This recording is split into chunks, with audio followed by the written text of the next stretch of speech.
కాంగ్రెస్ ప్రభుత్వంపై BRS MLA కొత్త ప్రభాకర్ రెడ్డి సంచలన వ్యాఖ్యలు చేశారు. కాంగ్రెస్ పాలనతో బిల్డర్లు, పారిశ్రామికవేత్తలు విసుగు చెందారన్నారు. త్వరలో కాంగ్రెస్ ప్రభుత్వాన్ని గద్దె దించాలని చూస్తున్నారని ఆయన జోస్యం చెప్పారు.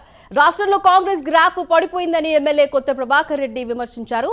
వచ్చే ఎన్నికల్లో బీఆర్ఎస్ గెలుస్తుందని ఆయన ధీమా వ్యక్తం చేశారు.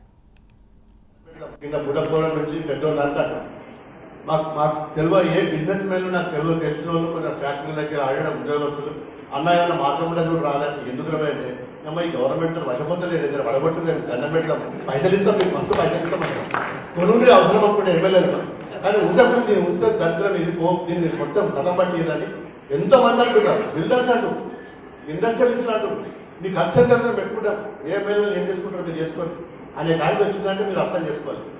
గంట దుర్మార్గమైన కాదు సర్పంచులకు బిల్లు రాలేదు.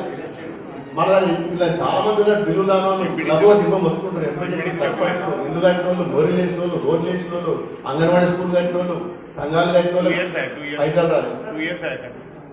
ఇక ఇంకొకటి ముచ్చట చెప్తా మన దుబాక గురించి. దుబాక మొన్నటి విషయం మాట్లాడినా. దుబ్బాక నిజంగా చెప్పాలంటే మన తెలంగాణలో 10 ఉమ్మడి జిల్లాలలో కూడా ఇంత అభిమానంగా ఏది లేదు. మనం కింద బుడపోల నుంచి పెద్దోళ్ళు అంటారు. మాకు తెలియ ఏ బిజినెస్ మ్యాన్లు నాకు తెలిసిన వాళ్ళు